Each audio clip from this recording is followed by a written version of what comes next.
कर्म करे किस्मत बने, जीवन का यह मर्म, प्राणी तेरे हाथ में, तेरा अपना कर्म, तेरा अपना।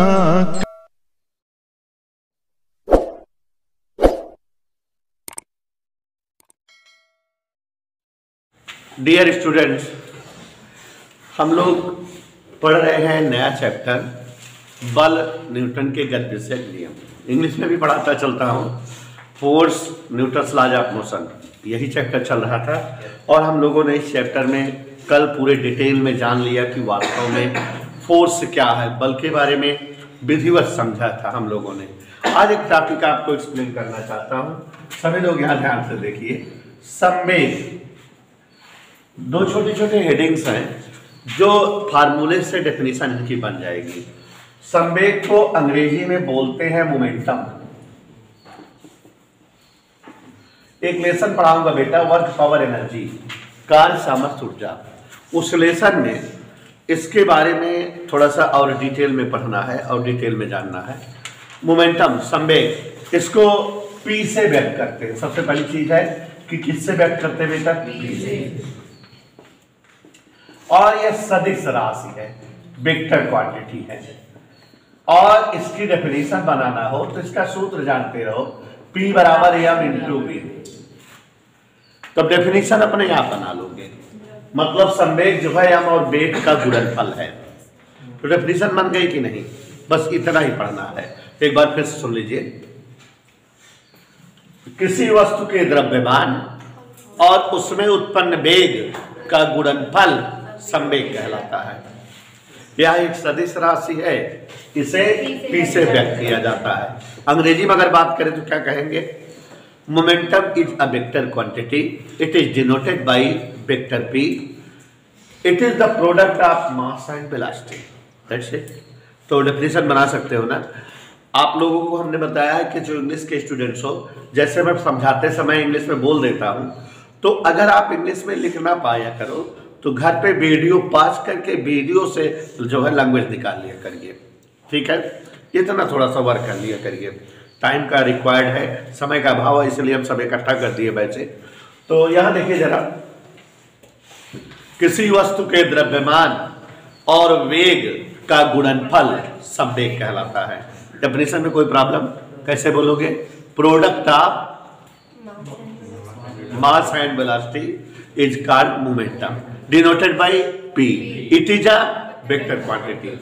और अगर इसका मात्रक जानना चाहिए, यूनिट इसकी होगी, m की यूनिट होती है किलोग्राम, वेग की यूनिट होती है मीटर पर सेकेंड। तो किलोग्राम मीटर पर second is the unit of momentum and it's dimension formula mL1T-1। Any doubt बेटा? समझ आ गया कि नहीं? अब इसी तरह से एक और शब्द है बल का आवेग, इंपल्स ऑफ फोर्स।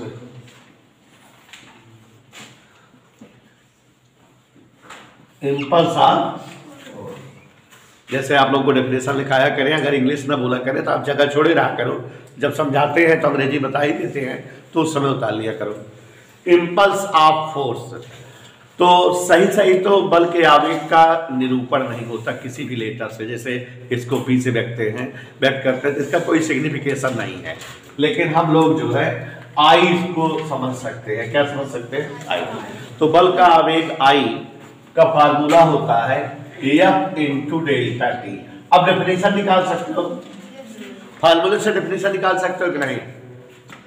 किसी वस्तु पर आरोपित बल और लगे समय का गुणनफल बल का आवेग कहलाता है। अंग्रेजी में कैसे बात करोगे? Product of applied force and time taken is called impulse of force. क्या बोले हम? Product of applied force and time taken is called impulse of force. Okay, वस्तुओं पर आरोपित बल और लगे समय का गुणनफल बल का आवेग कहलाता है। और अगर हम इसका मात्रक जानना चाहें तो इसका मात्रक जो है न्यूटन सेकेंड, बल का मात्रक न्यूटन और इसका मात्रक सेकेंड, और इसका मात्रक किलोग्राम मीटर पर सेकेंड भी होता है। जो डायमेंशनल फार्मूला संवेग का है वही बल के आवेग का भी है, दोनों का डायमेंशनल फार्मूला सेम है। तो ये दोनों शब्द समझ गए ना बेटा? फिर से तो नहीं बताना है। किसी भी वस्तु के द्रव्यमान और उसमें उत्पन्न वेग का गुणनफल संवेग कहलाता है। संवेग को P से व्यक्त किया जाता है। संवेग एक सदिश राशि है।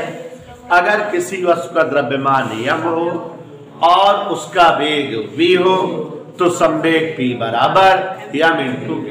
थोड़ा मन में पढ़ा करो बेटा। तो संवेग P बराबर m इंटू v। संवेग का मात्रक सिफाडान किलोग्राम मीटर पर सेकेंड और संवेग का विमीय सूत्र मूर्ख ml1 k-1 होता है। किसी वस्तु पर आरोपित बल और लगे समय का गुणनफल बल का आवेग कहलाता है। इसका मात्रक न्यूटन सेकेंड या किलोग्राम मीटर पर सेकेंड होता है। इसका विमीय सूत्र ml1 t-1 होता है। समझ आ गया बेटा? कोई डाउट किसी को? मिटा दे, लिखे नहीं आप। अब देखो एक नई हेडिंग, संवेग परिवर्तन। देखो ये डेरिवेशन है कि दर एवं बल में संबंध।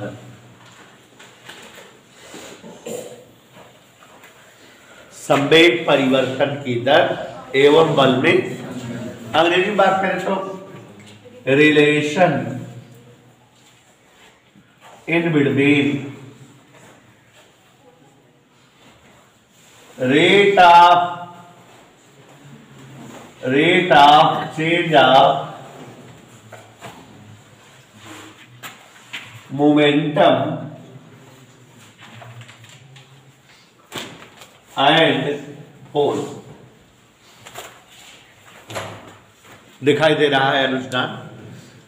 Relation in between rate of change of momentum मतलब संवेग परिवर्तन की दर एंड बल फोर्स। अगर आप लोग बेटा जो पढ़ाया जाए उसको रिवाइज नहीं करते हो तो 2-3 दिन बाद जब वो लेसन खत्म हो जाता है तो पूरा टॉपिक खत्म हो जाता है, दिमाग से उड़ जाता है कि सर का पढ़ाया रहे गिना है, भुला जाता है। तो इसलिए अतरे बाय तुमने कहा था मानस रिवाइज कर लिया कर तो पीछे वाला टॉपिक एकदम सफा चट रहा था। तो relation in between rate of change of momentum and force, ठीक है। संवेग परिवर्तन की दर एवं बल में संबंध बड़ा ही इजी है, ध्यान समझिएगा, आ जाएगा। इधर देखो जरा सभी लोग, मान लेते कोई एक वस्तु है, तो वस्तु है तो उसमें जो है सृष्टि जी कुछ ना कुछ द्रव्यमान होगा, मास। तो मान ले रहे हैं हम द्रव्यमान की एक वस्तु है और मूर्खों मान ले रहे हैं वो चल रही है। तो जब चल रही है तो जिस वेलोसिटी से चलना प्रारंभ करते हैं उसको इनिशियल वेलोसिटी प्रारंभिक वेग कहते हैं। मान लेते उसका प्रारंभिक वेग ही होगा, कुछ देर बाद उसका वेग बदल गया होगा, तो वो वाला वेग क्या हो गया है समरीन? v। तो let us suppose that a body of mass m is moving with velocity u and its velocity become v after t time। समझ में आया बात?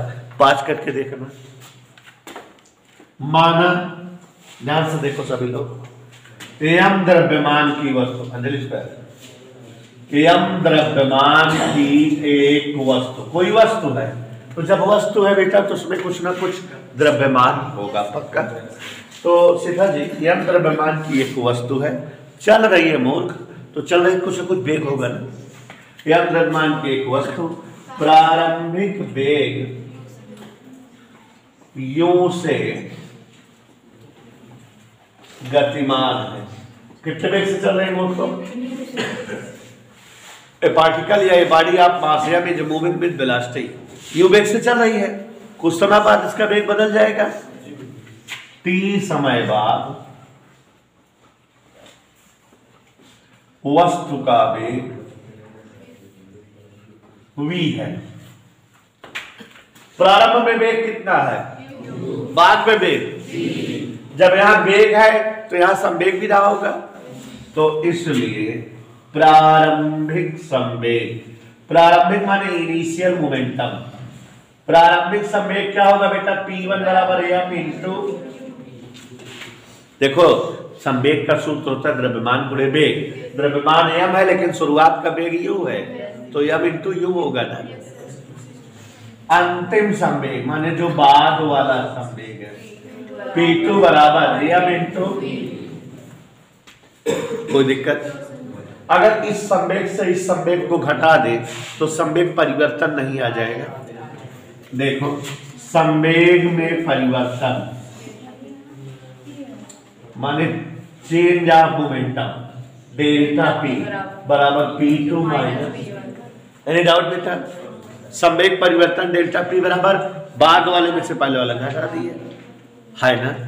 Change of momentum delta P equal P2 minus P1। और आगे देखिए mv minus, कोई doubt? यहां पर देखो m कॉमन, तो v माइनस, सभी को समझ में आ रहा है? स्वाति अच्छा है, आगे बढ़ो। हमको चाहिए क्या? संवेग परिवर्तन तो आ गया, कि दर चाहिए, इसलिए संवेग, मजा आ रहा है अभी देखते रहना, परिवर्तन की दर माने rate of change of momentum. संवेग परिवर्तन तो डेल्टा P था, अगर इसके को समय से भाग दे दे तो सही दर कहते हैं। हम आपको फिजिक्स में पढ़ाए हैं कि अपान t का मतलब दर, अपान समय का मतलब दर, तो संवेग परिवर्तन बटा समय माने संवेग परिवर्तन की दर। तो अब यहाँ पर देखो स्क्वायर, डेल्टा P का मान तो ये आया है बोल, m v माइनस u बटा t आया है कि नहीं? मैंने देखते रहो, मैंने पुराने जमाने में जब तुम जो है अच्छे बच्चे थे तो पढ़े थे v माइनस u बटा t बराबर क्या होता है, ये नहीं याद है? v माइनस u बटा t, v माइनस u माने वेग परिवर्तन, बटा t माने वेग परिवर्तन की दर, याद करो क्या है ये, त्वरण। वेग परिवर्तन की दर त्वरण कहलाती है। Rate of change of velocity is called acceleration. इसके पहले वाले लेसन में पढ़ाए थे, याद नहीं आया? तो इसे हम क्या लिख सकते हैं? Acceleration. Rate of change of velocity is called acceleration. तो अब यहाँ डेल्टा P बटा T बराबर m इंटू, एटा पूरे का लिख देंगे, और इस लेसन में आप जानते हो पढ़ाए थे भी कल ही कि m इंटू a द्रव्यमान गुणे त्वरण बल होता है।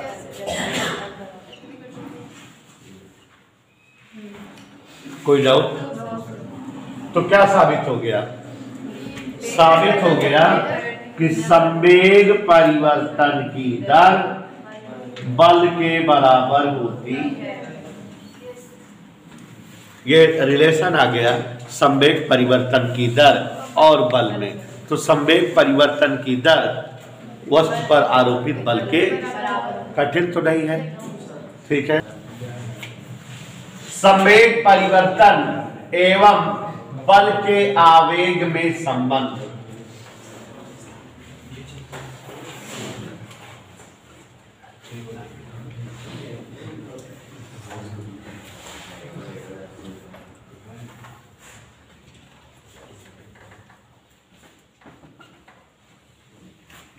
संवेग परिवर्तन एवं बल के आवेग में संबंध। तो सभी लोग ध्यान से देखिए, relation in between change of momentum and impulse of force. संवेग परिवर्तन एवं बल के आवेग में संबंध।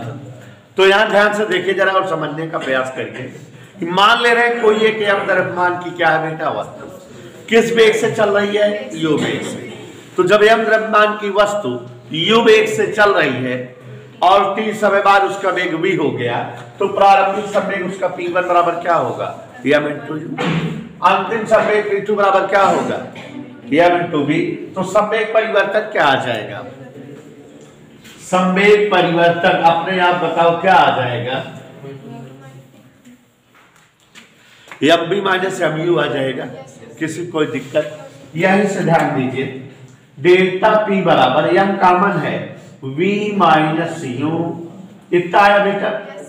अगर आप इसको t से भाग दे दें डेल्टा t से और डेल्टा t से गुणा कर दें तब कोई फर्क? डेल्टा t से भाग भी दिए, डेल्टा t से गुणा भी कर दिए, मल्टीप्लाई भी कर दिए। और आगे वाली लाइन से देखो, डेल्टा p बराबर M into P minus U बटा डेल्टा t, वेग परिवर्तन बटे समय अंतराल द्वारा। वेग परिवर्तन बटे समय अंतराल क्या कहलाता है? और ये डेल्टा t लिखा रह गया। यू प्रताप जी आगे देखिए, डेल्टा t बराबर एम इंटू ये क्या होता है, और ये डेल्टा t लिखा रह गया। कोई दिक्कत? ये अगर घेर दिया जाए तो इसको बताओगे कैसे? डेल्टा p क्या है? संवेग का परिवर्तन, चेंज ऑफ मोमेंटम, और ये क्या है? बल का आवेग। तो साबित हो गया कि संवेग परिवर्तन बल के आवेग के, कठिन तो नहीं है ना, उसे सेट कर दिए। इधर क्लियर? नोट करो, न्यूटन्स लॉज ऑफ मोशन, कल हम लोग यही पढ़ रहे थे, न्यूटन के गति विषयक नियम। आपको बच्चों समझाए थे कि साइंटिस्ट न्यूटन ने एक किताब लिखी है प्रिंसिपिया। प्रिंसिपिया नामक पुस्तक में न्यूटन ने किसी भी वस्तु की गति और उस पर आरोपित बल के प्रभाव का डिस्कशन किया है। कंक्लूजन के रूप में उनकी बातों को 3 नियमों के रूप में प्रकट किया गया। न्यूटन का गति विषयक प्रथम नियम, first law of motion, Newton का गति विषयक द्वितीय नियम, और न्यूटन का गति विषयक तृतीय नियम। यही था ना बेटा? प्रथम नियम कल समझाए थे। प्रथम नियम में क्या समझाए थे कि अगर कोई वस्तु विराम में है, रेस्ट में है, तो रेस्ट में ही रहेगी, और अगर कोई वस्तु मोशन में है, गतिमान है, चल फिर रही है, तो वो चलती फिरती ही रहेगी, गतिमान ही बनी रहेगी। कब? जब तक कि उस पर कोई बाह्य बल। तो यदि कोई वस्तु विराम में है तो विराम में बनी रहेगी, और यदि कोई वस्तु गतिमान है तो गतिमान बनी रहेगी, जब तक कि उस पर कोई बाह्य बल ना लगाया जाए। तो आप बोल सकते हो बाह्य बल के अभाव में, माने जब बाह्य बल ना लगाया जाए, वस्तुएं अपनी अवस्था को बनाए रखती हैं। अंग्रेजी में कैसे बात करोगे? In the absence of external force particles remain in its original state. In the absence of external force, बाह्य बल के अभाव में पार्टिकल्स, वस्तुएं remain in its original state, अपनी वास्तविक स्थिति में बनी रहती हैं, बरकरार रहती हैं। If anybody is in rest, it remain in rest. If anybody is in motion, it remain in motion till no external force is applied on it. ठीक है?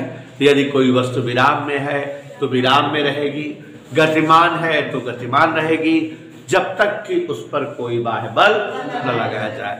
हमने आपको बताया था इस नियम को न्यूटन का गति विषयक प्रथम नियम कहते हैं, और इसी नियम को जड़त्व का नियम कहते हैं, लॉज ऑफ इनर्शिया, और इसी नियम को गैलीलियो का भी नियम कहते हैं, क्योंकि जड़त्व की खोज, इनर्शिया प्रॉपर्टी की खोज गैलीलियो किए थे।